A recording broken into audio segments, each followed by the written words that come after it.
Welcome back to Hashtag Single with Jeanette Bonner. I am not a relationship expert or sex therapist. I'm just a regular New York City woman navigating the world as a single, independent feminist. Hashtag Single is about having honest conversations with other singles in today's device-obsessed culture. So I hope you'll join me on this interesting, challenging, and complex journey as we navigate the ins and outs of singledom.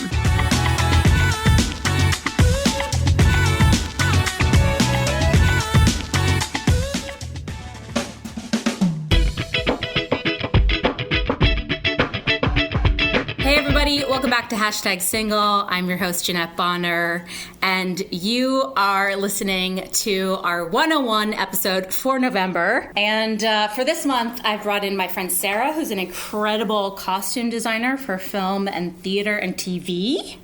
And I'm so excited to have you on the podcast with me, Sarah! Thanks, I'm excited to be here. This is fun. We have, for our voice of the patriarchy, my friend Michael's with us. Hello, Michael. Hi, Jeanette. Hi, Sarah. Hello. Mike, I'm really excited that you don't know me. This is great. I'm excited, too. I just found out I'm the voice of the patriarchy, but, I'm excited to be. Oh, is that a surprise to you? Well, more or less, but, just kind of thrown in here. So some of us who have been, that's true. Michael is an understudy for someone who was having technical difficulties. I literally called him and was like, what are you doing in 5 minutes? So, Michael, I'm forever grateful to you. I owe you a drink or an ice cream or a lobster roll. I look forward to all three. What about a blind date? Could you owe him a blind date? Well, since I am so good, Sarah. I don't even know. I'm assuming you're single, so I don't know. It just seemed like on theme with the podcast. Like set him up with someone else I know. Yeah, isn't that what blind date is? Yeah, I think the lobster roll was like a really great idea. I would pick the ice cream too. Like, which is more pleasurable at the end of the day? I'm not really sure. 2020. Blind date. I love it, guys. This is going to be a great episode. All right, so Michael, you know the rules. As the voice of the patriarchy, your job is to sit back and listen. Can't wait. To what Sarah and I talk about today, and then we'll check in with you and see if you have any raging opinions you have to share with us. How's that sound? Sure. Sounds good. Love it. All right, Sarah! All right, let's do this. Let's do it. I love this because I don't think you and I have actually ever talked really about dating and relationships. Not really. We have a professional relationship, that's why. Yeah. You and me. Yeah. So I guess let's start at the beginning. Like, where are you at in your single journey, as I like to say, in where does dating fit into your life right now? Does floating in the abyss count as a place? Yes, that is an actual state of being. I appreciate it.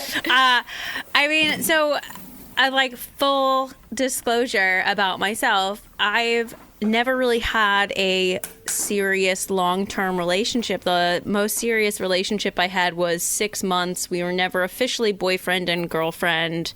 It was also long distance cross country, and actually weirdly we only had closure a couple years ago. Both of us it was a really intense relationship for both of us, and it really messed me up mentally and then sent me in this life spiral that took me a while to get out of, actually. So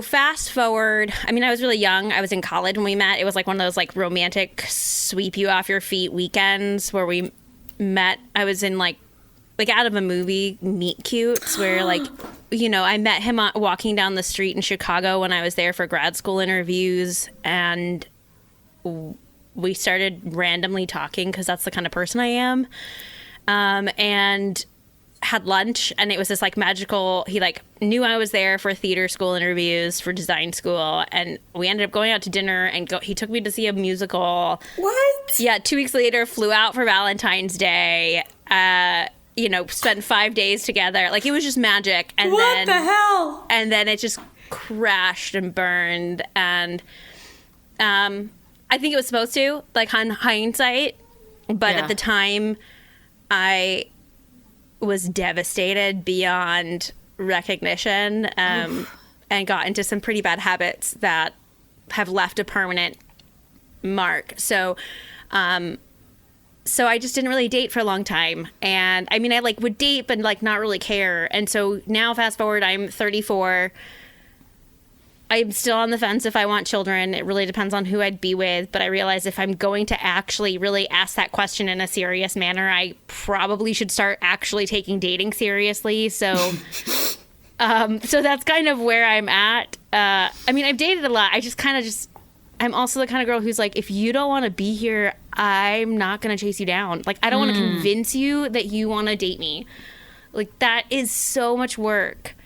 And I would really rather put that into my creative efforts. You know, hell yes. Like, I'm sorry, I'm not sorry. Sorry, you know, in the words of Beyonce. That's me. That's like me in a nutshell. Yeah. And, you know, I was listening to one of your other episodes, and episode 36, and just like, you know, the one thing I am grateful for is, while I had this like relationship that kind of set me on this really interesting personal journey because of my own inability to like my own like bad habits that I let get in my way, I feel like I found like a stronger sense of who I am. And I also feel really lucky that I don't actually have an expectation of what a relationship should be, because I have nothing to like really compare it to. So in a lot of ways, I feel really free. Whereas like my other friends, some of my friends have been in really long relationships and have these like, well, things are this way. And I'm like, but everybody's different. So how do you know that, you know, you just don't know what, the only thing you're going to know is what works for you in a relationship. But what you won't know is how your behavior affects and works with somebody else in a relationship, which is I think also what like my work as a designer has taught me. So it just doesn't matter. Like, so part of me is just like, I feel like I don't have patterns or expectations because I have nothing to base any of it on. So that feels really freeing in a weird way. That's such an interesting point. Like, it's such a curious debate, right? Like, which would be harder for someone that has never formally been in a relationship that's long-term? I mean, I think 6 months is kind of on the verge of long-term, but, you know, for number's sake, let's say long-term starts with a year. So is it easier for someone to date who doesn't have that expectation of how something should go? Or is it easier for someone who's already been in a relationship who's like, had that at least? You know, I always think about sometimes that old cliche of like, is it better to have loved and lost than to have never loved at all? You know, I was in a long-term relationship for 5.5 years, and I feel very blessed and grateful that I had those 5.5 years. But hearing you talk, I'm like, how much has that set me up to fail? Because I know what that felt like. I want that feeling again. I kind of want a version of that person again, but better. Mm-hmm. And I'm sure that's made me a very picky person with very particular expectations. I mean, I don't know if that's bad, though. I mean, that all being said, don't think I'm not picky. I mean, the other reason why when I was dating my, like, the longest guy I dated, we lived cross country, so I didn't feel like my life was impacted by him really, because you know, I wasn't going and seeing him on a weekly basis. So whereas, you know, so I don't even know what that's like. And I mean, there's a level of me who's like, I have no idea what it'll be like to be in a relationship with somebody and plan my life around with them. You know what I mean? Like, have to think about that. Like, I know, and it does get harder too as you grow up, you know, because now both you and I have set, for lack of better term, but like set our lives and designed our lives to how we want them to be. And in a way that makes it harder for another person to come in and disrupt that and disturb it. You know what I mean? Like, there is no extra room in this apartment. Let me tell you that, you know, like if someone were to talk about moving in with me, where the hell would he put his stuff? There is, this is mine. I'm sorry you do not get to have that closet.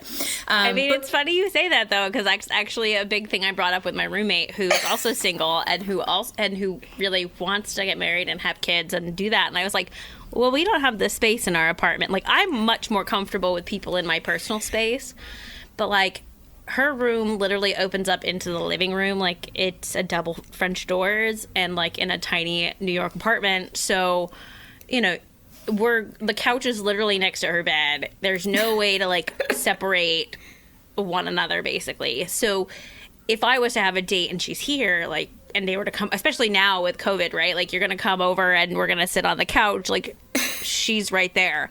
And it's just, she then doesn't have any personal space. So then it's like, all right, well, I guess we can go sit on my bed. And that's awkward for either of you guys if you're dating, because then you have to experience the roommate. Right. Basically, and you're like, okay, we're going to do a little Netflix and chill date. Oh, hey, that's my roommate. Just ignore her. Walking literally between us and the couch, like in the TV. She's just doing a face mask tonight. That's, NBD. I mean, I'm the kind of person who's like, hey, whatever, I don't care. But I definitely feel like other people aren't as comfortable. And I'm also the kind of person who's like, if I am dating, like, I want to rip the friend Band-Aid off pretty quickly. Like, I can't really settle if I want to even see somebody unless my friends have met him. Just because for me, like, I like my autonomy, but I also want to be with somebody my friends want to be around, because I covet my social time and my friend time, because I work a lot and I'm really ambitious and I have a lot of goals that I've set for myself that I'm doing. And I also like my own alone time. So it means that when I am socializing with friends or doing things, I want to be with somebody who can get on with them. Yeah, and you want to like combine your free time so you can all spend time together. Yeah, I hear you. Yeah, and I'm also very much like, I will always pick my friends over some dude, like always. Just like I will always pick my family over some dude. So it then is going to be one of those things where, I mean, that gets tough in terms, because obviously, like, at a certain point, if I was to get married to somebody, I feel like I'd have to be like, no, I married this person. Like, but until that's on the table, until we're like really talking that, but odds are I won't be okay with any of that if you're not okay with my family, because I adore my parents and my brother and my friends and so I don't know. I mean, but I also would never ask that of somebody else. Like, I would never want somebody to feel like they have to cut people out of their lives because of me. Like, that to me seems so painful and so unfair. I don't know. That's just like, I think it's sexy when a guy you're dating and your friends get along. Yeah. Like, there's something about that that's like really a turn on for me. I don't know what it is specifically. I think it's really just a generous spirit where you're like, I like you by extension of the fact that I like your friend. And like, I like her so much that I want to get to know people that love her. Like, there's something really beautiful and touching. Like, when I saw that go down with the guy I was dating, I was like, yes, I'm in. This is fucking great. Like, yeah, totally. That's like super hot. Like, it's so hot. It's such a turn on. And supportive of my friends and, my relationship with my friends, like all of that. I'm totally 100% with you. And I would hope that's vice versa. Because I'm also the kind of person who's like, I really want you to have a life outside of me. I think it's important. And I mean, I think that's also part of it is, I don't know. I get asked on like dating apps and things, like, and on dates, like, why I'm single, and I never know how to answer that, because like the vector points on that data are so massive that it's really like, how could you ever expect anybody to shall know? I go through the list? I mean, it's like, well, I mean, half the time I feel like guys are setting you up to be like, oh, I'm totally broken. Like nobody else wants me. Like I feel like they're waiting to find out like, why didn't anyone else want you? What are you doing here? Yeah. That's what I like, because that's how it comes off when they're like, why is someone as talented and beautiful as you on this dating app? And I read that, I receive that as like, there must be something wrong with you, you know?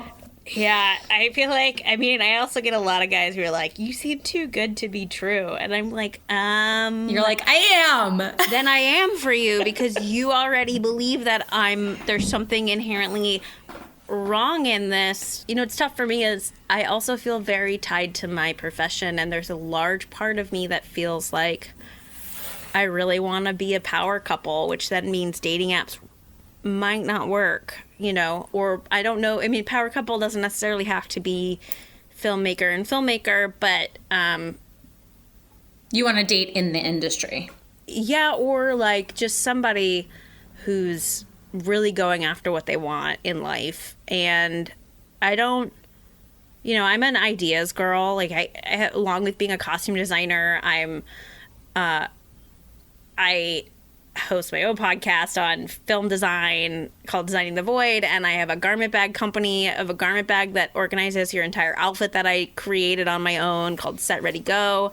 And I just have a lot of ideas for things that I want to create. I'm in the middle of a course that I started on visual storytelling and world building for filmmakers called From Text to Moving Images. Shamelessly plugging myself right now. I'm in the process of writing a book with a friend. Hell yeah, so you are. Like, of course. Like, pandemic time was like, cool, let's just like do all these other things that need to get done. Let's do all the things. Let's do all the things, since I'm not going to set anytime soon. And True. so, and also like, how do I survive if I'm not going to set anytime soon? So, you know, so it's just one of those things of like, I want somebody who wants to talk those ideas with me and who wants to help make them happen and is turned on by the fact that I have 1,000,001 creative ideas and just has, you know, either just wants to like support or participate like, in it themselves. Like, and then vice versa. Like, I would love to be with somebody that I could help fulfill their dreams, you know, like that's to me, like that's what a relationship is it's like tandem climbing, you know, where one person has to anchor in so the other person can climb up, but you can't make it to the top without one another, and you can't make it down without one another. And like, to me, that is my dream relationship, basically, in an analogy. Like, and that we're just so invested in one another's success that we can't imagine anything else.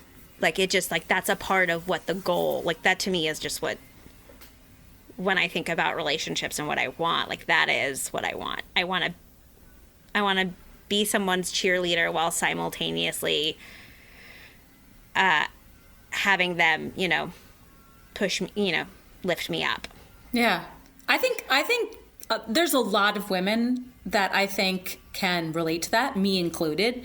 I'm constantly using the term, I want a man that's passionate, but I think you explained it better and used better words. I love the idea of tandem climbing. And I think I'd be surprised to find out how many men actually know that this is something that women want. Because I think, and we'll talk about this with Michael like in a little bit, like my impression is that men think that women want to be emotionally supported, but aren't thinking necessarily that they want to also be intellectually supported. You know, like I have very few dates where guys will intrigue me or like push back on me intellectually or engage in me on kind of like a playful debate level. Mm-hmm. And that's such a fucking turn on when you can talk to someone at your level, at your speed, who understands your passion and your desires and your wants and is willing to share their own. Like I relate to that as a turn on for women. I think a lot of people do. And I don't think a lot of men understand that.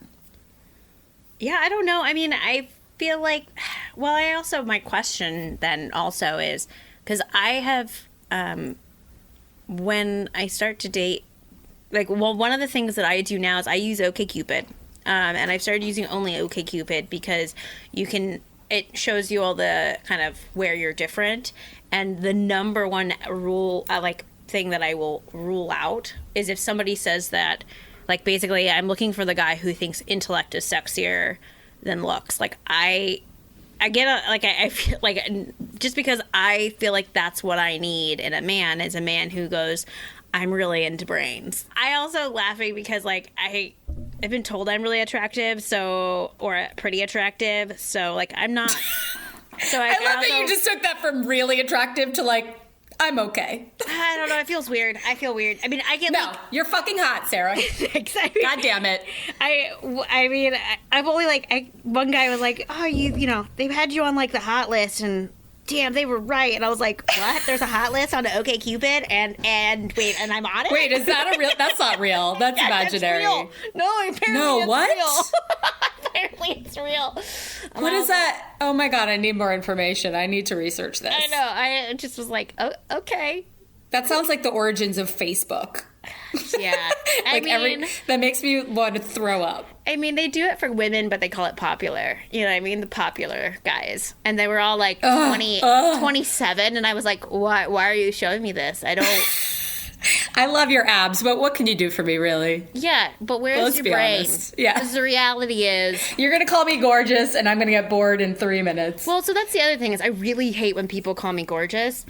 I mean, it's nice to be attractive, don't get me wrong. I like being, like, I like when I'm with somebody they're like, oh, you look great, or like, you know, things like that. Or like the guy that I've been talking with recently, we were FaceTiming and I was in my gym clothes and like we were just talking and I was like, no makeup, nothing. And he was like, you look so cute. And I was like, great. It's also like, how genuine can it be? I mean, like on a freaking dating app when you probably call every woman you're talking to some derivative of gorgeous or beautiful or whatever. Like it's, I don't know. It's, you hear it. It's like Boy Who Cried Wolf. Like you hear it so often, it loses its value. Yeah, well, it's also the thing of, like, even, like, I'm only really doing dating apps because of COVID. Otherwise, I wouldn't be doing it. Like, I'm the person who has always been really gutsy and bold in public to the point where, like, none of my friends will tell me that they like a guy in public because then I'll make sure they start talking. Because you're that friend? Yes. I'm that friend. And I also I've had so many amazing and wonderful meet cute stories. And I really do think that the dating apps have ruined that for people because now the context of meeting somebody while waiting in line at the grocery store is now weirdly taboo, I feel like. Like, why are you talking to me? You're too close to me. You're sending your air towards my face. Yeah, I mean, not even with COVID, like pre-COVID also, you know, like I just feel like, I mean, I was like asked out at gas stations and stoplights. Like, it was a joke with my friends in college because, like, I would be on dates with other guys and guys would, like, I'm making myself sound way cooler than I am. It's just my personality. Like, I'm just friendly and bubbly and I like to talk to people. And brave. Oh my God. I would never go on strangers who hit on me at a gas station. You know, and literally that one was a mistake. I never should have done it. But I did it because my friends told me I was too picky, so I thought I would... Oh, girl, me too, yeah. And then I went on this date that literally was the worst date of my life, and I still get, like... I still cringe when Tell me about it. Okay, so, this date... So, first off, I should preface with I was a freshman in college.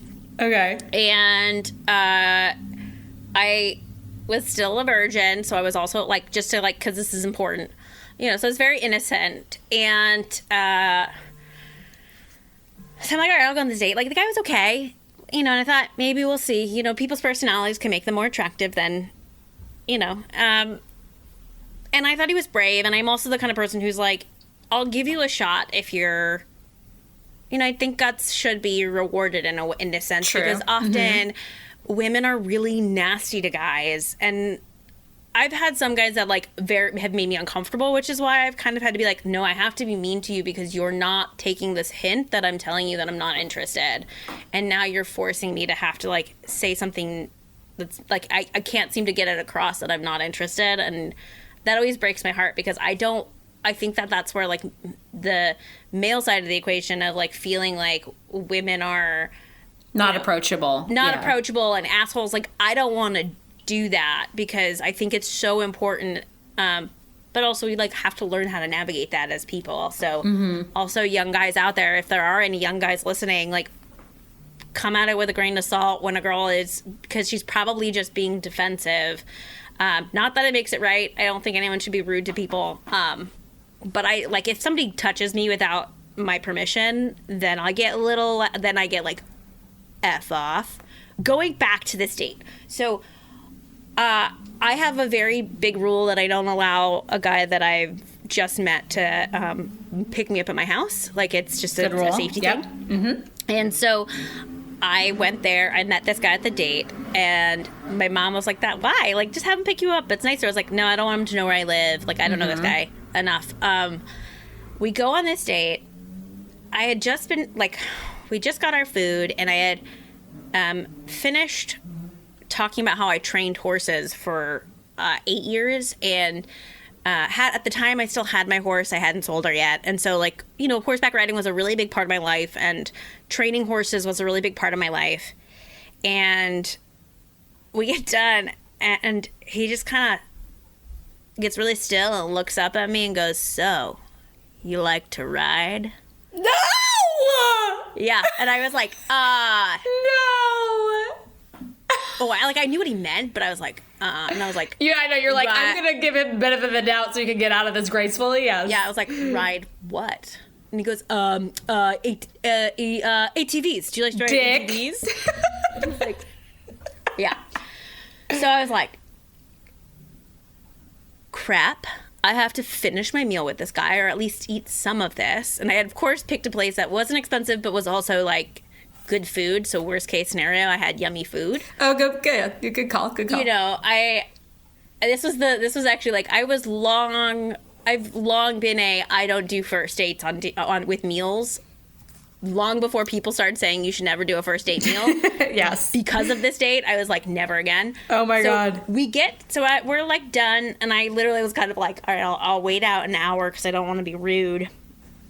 And we get to the car. He walks me to my car, and I kid you not, he puts his hand on my shoulder and goes, "We need to break these physical barriers." And I was like, no, we don't. I'm sorry, we don't. Bye. And I literally like had to slide into my car and shut the door. I proceeded to get text messages from this guy for about 3 weeks saying how he really thought we were soulmates. Oh, no. Yeah, I was like, what? How like, and then he was like, "Can we be friends?" And I was like, no, I'm really not comfortable with that. Like, I have plenty of friends. I don't have time. I mean, you know, you don't even live in the area. Like, we can't be friends. Like, it's just never going to happen, so I don't want to, like, lead you on. I literally had if he knew where I lived, he probably would have Come by. by. Yeah. And it was just like, nope. Like, nope.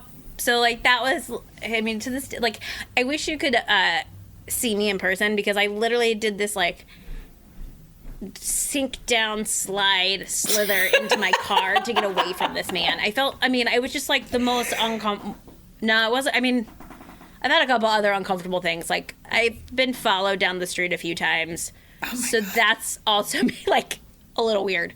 And again, I just think it has to do with my approachable nature. And so If you're friendly, it can often be misinterpreted as a green light to the wrong person. Oh, I don't even look at these guys sometimes. Like, which is also interesting. Like, I put on a little extra weight, and there's a part of me that's like, you know, I don't get touched by random strangers anymore, so maybe this is okay. Yeah, maybe the 6 feet of distancing is great. Or also, you know, just don't go out with men that you meet at gas stations. I mean, That's the moral of that story. I don't know. It's so funny, though, because I'm like, yeah, but I met Ryan on the street corner, and we dated for 6 months, and he was fantastic. So, like, who knows? I don't know. Wait, who said what to who on the sidewalk? I'm really curious how that went down. So Ryan,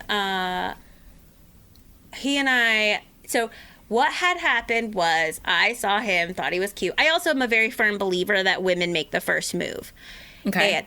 And that women have to, like, the reality is, in my opinion, women are the ones to say whether or not, like, they're interested and there's any sort of opportunity for, like, a physical relationship, which is what the guy tends to want. And the guy tends to be the one that, you know, this is like a 9 out of 10. Like, there are definitely guys who want the relationship and the girls don't want the relationship, but I feel like oftentimes girls want the relationship and are more ready to commit to that than a guy, but then a guy's more ready to, like, say yes to sex than a girl might be. So you need a little, like, permission reversal, whereas like the woman says it's okay to touch me and the guy's like, I'm into this, let's have a relationship. Yeah, or like I like to just like drop the proverbial hanky. And so what happened with Ryan was that when I saw him in Chicago, we met, I saw this cute guy, and I was also the kind of girl who would just like go and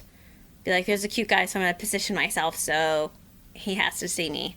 And so I can see if there's any opportunity. And we got stopped at a stop light to cross the street. We were walking, and I looked over at him, and he smiled, and I smiled, and he smiled, so then I smiled a little bigger, and then the light changed, and we kept walking.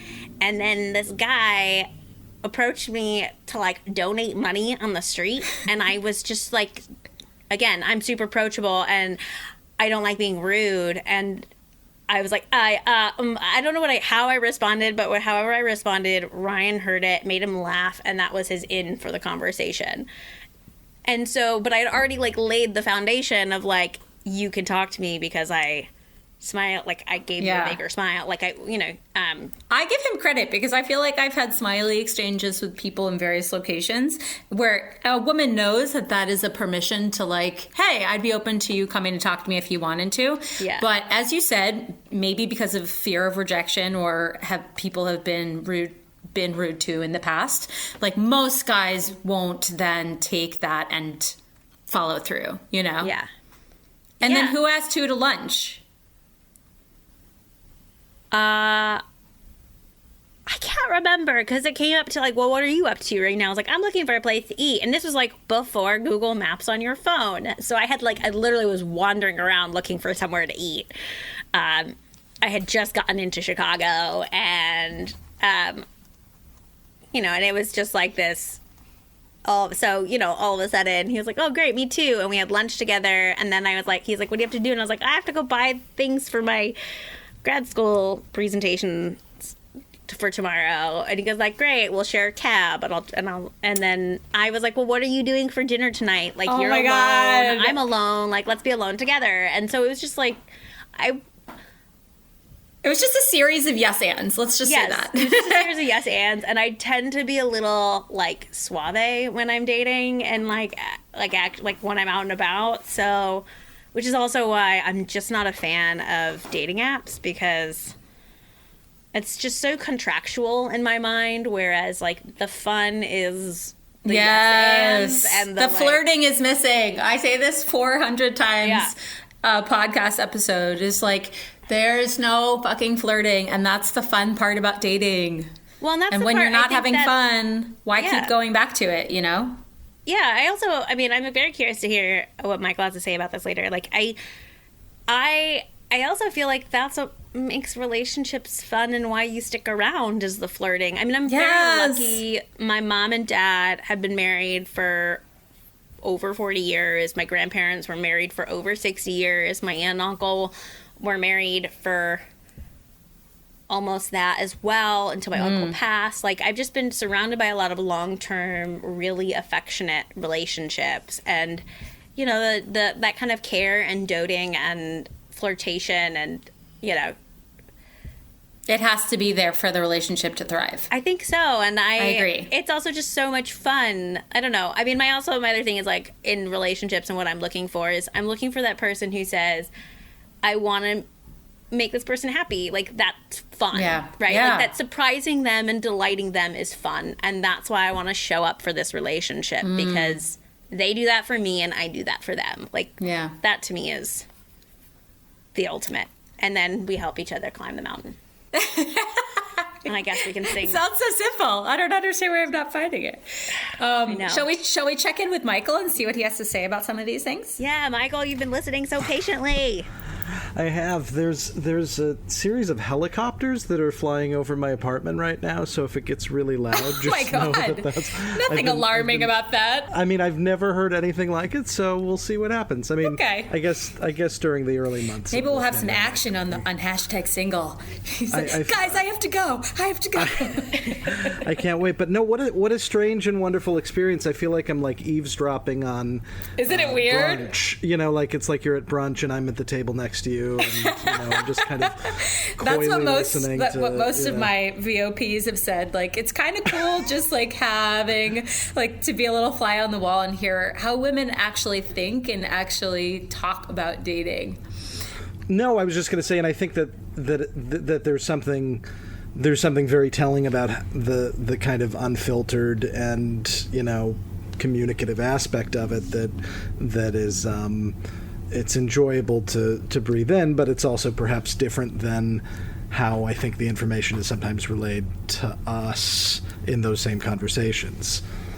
Oh, interesting. How so? I'm very curious about that. It felt like refreshingly unfiltered, I think. Why, thank you. That's because Sarah's awesome. Truly.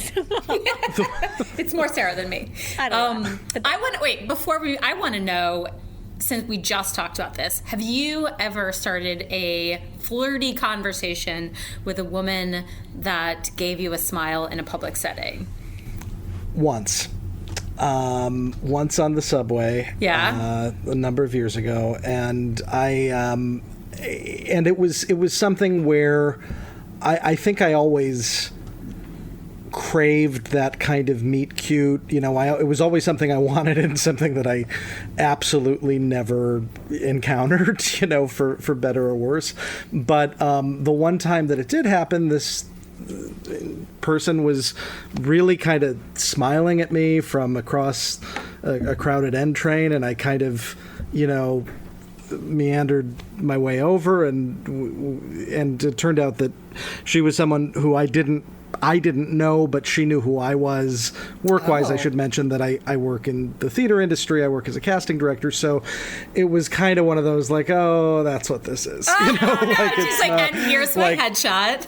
Yeah, and it was. I mean, in my head, it was just kind of I heard Gershwin in the background, and I was gonna like confidently march over, but then we ended up getting to know each other anyway, but not in that capacity. Maybe the Gershwin that was playing was actually the background for her audition piece that she was about to perform on the subway for you. So exciting. So fun. I'm heartbroken for you. Listen, no, I give you credit. Like, you crossed an entire subway to go talk to a stranger. And like I said before, I think there are so few men that have the guts and the balls to actually do that. So I commend you for that bravery. It was like half a car, but yeah, I mean, it was, it was. But it's not you had to make an effort. Yeah. She was really. She was just kind of. It was a combo platter of like she wasn't like making faces, but like she was just kind of looking like you said earlier, like there was this look where it was just like that's not to be confused, that's a deliberate thing, and I just kind of rolled with it. But you were like, now's my moment. I'm hearing the music. I'm gonna go. I did what I can. I did what I could. What else came up for you? Anything that was surprising, or anything you want to just sort of comment on? Well, I liked. I was actually really kind of taken by the whole. By the honesty of the admission of like, I want to be part of a power couple. Like, I want to be. I think you said like tandem biking or tandem climbing. Yeah. That it's like that wanting that is kind of a relational dynamic. I mean, that's something that I think I've also always wanted, but I've struggled with as the voice of the patriarchy and as a male in a position of authority for the same reason that I just mentioned, that it's kind of you want someone who is passionate about things, and it's I think in many cases optimal when they're passionate about things that you know about, that you're passionate about things in the same ballpark, if not exactly the same thing. But achieving that is, I think, challenging. So, but I liked hearing that is just such a deliberate thing, because I think so often on our end we assume it's all about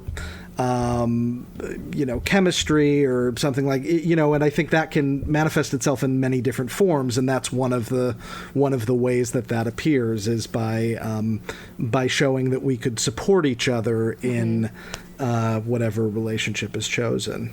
Do you think most men, we're going to ask you as the voice of the patriarchy to make a generalization here, but do you think most men would be surprised to find out that women would like to be intellectually stimulated and challenged as part of a relationship dynamic?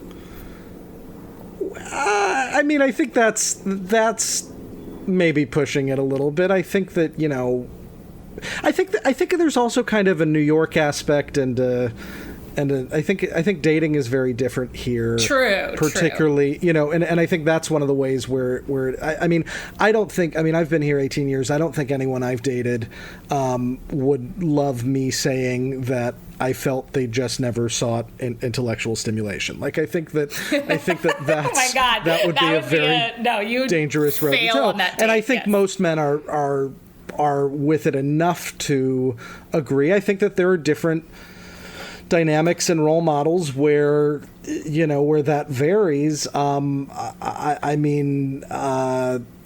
think that the most functional things I've been involved in here, at least in my in adulthood, have been since college, I guess, have been things where there was a great deal of intellectual give and take and support. Mm-hmm. I think that in my rendezvous on the dating apps and whatnot, it's something where you just sort of know instantly by someone's banter or mm-hmm. total inability to banter. That it's just that aspect is either there or not. And I think COVID and pandemic times is kind of an interesting moment because I think in some ways we've all been forced to engage on that level first, just because we're homebound for the most part, and not necessarily having the physical meet cutes or the physical first steps. It's more about engaging that way. I've heard a bunch of my guests have succeeded in having interesting, engaging, intellectual conversations like FaceTime dates and stuff. I have not. I have not experienced that in 6 months of starting conversations that never go anywhere with people. Literally, I just can't. Every question is about what am I doing this weekend? And we never seem to get past that hamster wheel. So perhaps you need a bot. You need a bot. You need the Jeanette bot. Like somebody who's just going to answer questions for me. It's funny because I immediately, when someone's like, "So what did you do this weekend?" and I'm like, "Nope." You delete from there? I don't really delete, but I'm like, this isn't going to go anywhere. I stopped having any expectations because ask me what I'm reading. Ask me, what am I going to tell you? I think this time has shifted dating in all sorts of directions, whether that makes us or attempts to make us have more intellectual conversations or just switches the priority of, as you said, sort of looks to brain. Yeah.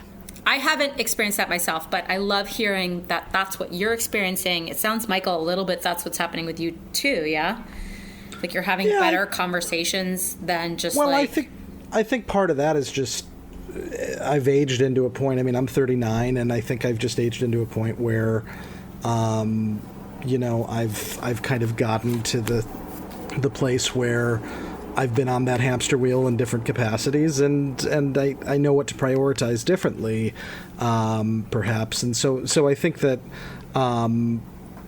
I think that's more of a contributor on my end, at this stage. But yeah, I think that in COVID times, it's definitely, I think, shifted us all more towards that direction.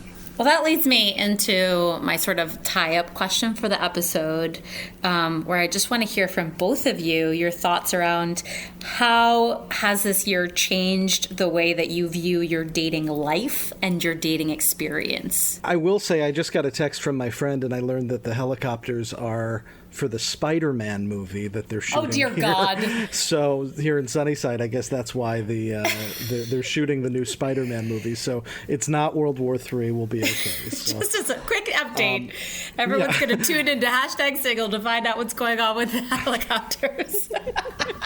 Amazing. Thank you, Michael. What was the question? Back to our question. I'll ask Sarah. How has this year changed the way you view your dating life and your dating experience as a whole? Like, you started the episode talking about how this short relationship had really defined how you've been dating as an adult, but maybe there's been a reverse pattern where 2020 has kind of changed you looking back on what's happened. I've been doing a lot of dating during COVID. A lot of like being, socially distanced dates, or just like talking to people on apps and meeting people. And it's also been super fascinating, like, to me. I mean, Michael, going back to what you said, what I was so intrigued by with what you said was how you're like talking about the fact that I said, I want to be a power couple. And I feel really weird saying that, like that's some superficial thing. But the more I think about it, especially hearing you be like, I like hearing that somebody will own to that. It's like, no, that's what I really want. And so it makes it really hard to date just anybody, because I'm really looking for that zest for life and that zest for like achieving things and knowing things and learning things and continuing to grow and continuing to reach higher. And I mean, I find that so unbelievably sexy in a man that's like, let's do this together, let's grow together, to me that's like the dream. Michael, what about you? Did this year change your perspective at all? Well, I think that's just it, that the kind of being thrust into solitude. I mean, I'm someone who has always needed a lot of alone time. I think that it's taken me a long time to articulate what I want, but also what I'm capable of, because I'm really, really good at, kind of existing in isolation and needing that. And so I think what was eye-opening to me this year, though, was that was always directly proportional to what I was doing the other 4 or 5 days a week, where I was so surrounded by people that I think needing to really kind of claim the weekends as my own, quiet private time was something that came up from that. So I think that where I am now is just, like all of us, we've been, we've just been set on such a different course, and I'm finding more balance as a result of it, not having such insane work weeks and being able to kind of spread things out a little bit more is letting me see how I might be able to incorporate a relationship, in going forward. So, I mean, I think that, what you were both saying about kind of there's no room in the apartment, I think any of us who live here long enough feel that. I mean, I live in a very small apartment, and when I have, cohabitated in this space, it's been kind of a comedic challenge, to try to coexist, even if you really care about somebody, so I think that I think that I'm finding, but you could get a bigger apartment, I mean, I think that's what I'm kind of realizing, is that it's all within reach, but you have to, take the appropriate steps to get to that point. Yeah. I think both of those are really lovely. I think the fact that any of us are able to take this time and like reflect back on just the fact that it froze our lives, and we had to stop and say, was the way I was doing it before healthy and good? And how can I maybe change and grow from this? Like, this has been frustrating for all of us, but if that's what comes out of it, I approve, Mm-hmm. Well, I would just interject that I think it's about focusing on the big picture. I think that so often, particularly in the entertainment industry, we're we're going from gig to gig or many gigs to many gigs, we're constantly kind of, we have these logistical necessities like rent and food and, the things that we need to achieve, that the luxury of being able to look at the big picture is something we're not always given unless we really insist upon it. Yeah. And that's been, I think,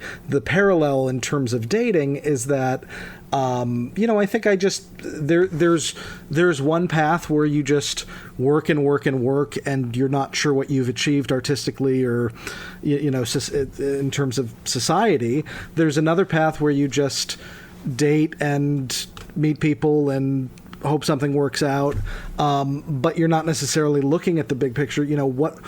How do I want to leave this planet? Who do I want to be with? And what do I want to form a family? Do I want to support someone else in tandem? So I think having the freedom to look at those big picture questions is something that, in addition to watching lots of television and eating lots of, carbohydrates, it's something I've achieved in 2020, So I've... Well, congratulations on that achievement. Thank you so much. That was really well said. And thank you for, I wholeheartedly believe in that as well.